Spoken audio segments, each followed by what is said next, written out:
जी बिल्कुल, ये वक्त मैं मौजूद हूँ कश्मीर शार लफ़ा माशरा बुद्दीन हूँ कि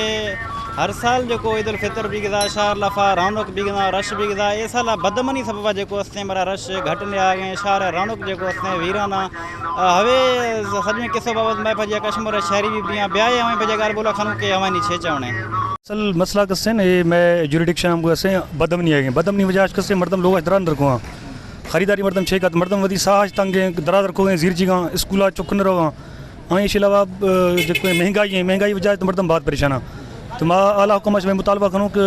ये बदमनी के खाद कंट्रोल करना और अलावा महंगाई के खाद कंट्रोल करना ताकि आवाम कसे वही आम माना ज़िंदगी गुजारी सके पर काफ़ी अरसे खां वठी जेको आहे ॾिसूं पिया त जेकी आहे शहर ऐं इलाइक़ा जेके आहिनि उहे बदमनी जी वर चढ़ियल आहिनि आए ॾींहुं जेके फुरूं चोरियूं धाड़ा इहे इन जी वजह इहो बि सबबु आहे ऐं इन खां अलावा क़बाइली झेड़ा ऐं ॾोह बि सबबु आहे जो हिन टाइम जेके आहिनि शहरनि जा शहर जेके आहिनि उन जूं रौनकूं जेके आहिनि उहे वीरान थी वियूं आहिनि हिन वक़्तु बाज़ारनि में तक़रीबन 5 बजे खां पोइ जेको आहे उहो 5 बजे खां पोइ जेको आहे न शहर पूरा वीरान थी वञनि था इन जो सबबु जेको मेन सबबु आहे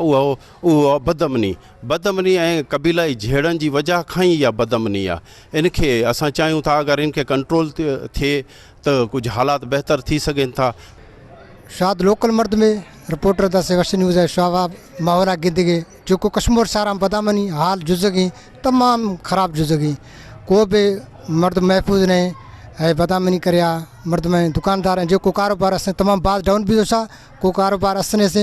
मैं बात दुकान है कारोबार खान वो मर्द जान असें पर मैं गुर्द कारोबार नहीं कुल मर्दम गैर महफूज बिजियाँ खौफज़दा बिजियाँ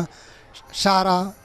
आगा चागने असल कुल वजी लोग लाफा महफूज हाँ चोरी हमें धाड़ा फुर तमाम बाद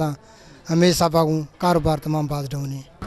जी बिल्कुल शाह कश्मीर जो शरीदा इन गाल बोलो अशकदा हवे ही चवणे कि यखे बदमनी सबब ऐं तुम जो महंगाई हम सबब जो असते मां खरीदारी न करूँ मुतालबा खदा कि कश्मीर ज़िला जो